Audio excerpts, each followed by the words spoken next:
कुरिन्थियों के नाम पौलुस रसूल का दूसरा खत बाब 10। मैं पौलुस, जो तुम्हारे रूबरू आजिज और पीठ पीछे तुम पर दिलेर हूँ, मसीह का हिल्म और नरमी याद दिलाकर खुद तुमसे इल्तिमास करता हूँ, बल्कि मिन्नत करता हूँ कि मुझे हाजिर होकर उस बेबाकी के साथ दिलेर न होना पड़े जिससे मैं बाज लोगों पर दिलेर होने का कष्ट रखता हूँ, जो हमें यूं समझते हैं कि हम जिस्म के मुताबिक जिंदगी गुजारते हैं, क्योंकि हम अगरचे जिस्म में जिंदगी गुजारते हैं मगर जिस्म के तौर पर लड़ते नहीं, इसलिए कि हमारी लड़ाई के हथियार जिस्मानी नहीं बल्कि खुदा के नजदीक किलों को ढा देने के काबिल हैं। चुनांचे हम तसव्वुरात और हर एक ऊंची चीज को जो खुदा की पहचान के बरखिलाफ सर उठाए हुए है ढा देते हैं और हर एक ख्याल को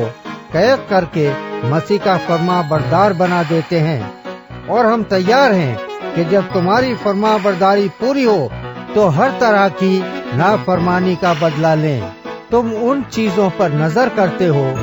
जो आंखों के सामने हैं। अगर किसी को अपने आप पर यह भरोसा है कि वो मसीह का है तो अपने दिल में ये भी सोच ले कि जैसे वो मसीह का है वैसे ही हम भी हैं। क्योंकि अगर मैं इस इख्तियार पर कुछ ज्यादा फख्र भी करूं जो खुदावन ने तुम्हारे बनाने के लिए दिया है ना कि बिगाड़ने के लिए, तो मैं शर्मिंदा न होऊंगा। ये मैं इसलिए कहता हूँ कि खतों के जरिए से तुमको डराने वाला ना ठहरूं,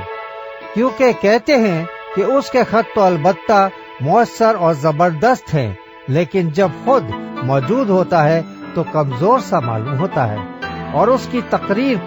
लचर है। बस ऐसा कहने वाला समझ रखे कि जैसा पीठ पीछे खतों में हमारा कलाम है वैसा ही मौजूदगी के वक्त हमारा काम भी होगा, क्योंकि हमारी ये जुर्रत नहीं कि अपने आप को उन चंद शख्सों में शुमार करें या उनसे कुछ निस्बत दें जो अपनी नेक नामी जताते हैं, लेकिन वो खुद अपने आप को आपस में वजन करके और अपने आप को एक दूसरे से निस्बत देकर नादान ठहरते हैं। लेकिन हम अंदाजे से ज्यादा फख्र न करेंगे बल्कि उसी इलाके के अंदाजे के मुआफिक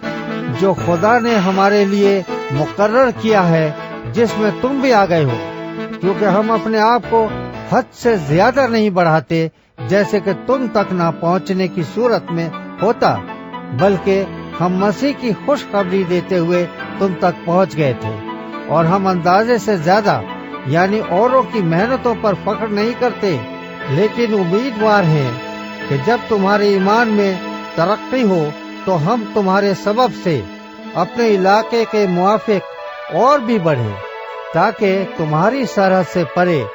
खुशखबरी पहुंचा दें, न कि गैर के इलाके में बनी बनाई चीजों पर फख्र करें। गर्ज जो फख्र करे वो खुदावन पर फख्र करे, क्योंकि जो अपनी नेक नामी जताता है वो मकबूल नहीं बल्कि जिसको खुदावन नेक नाम ठहराता है वही मकबूल है।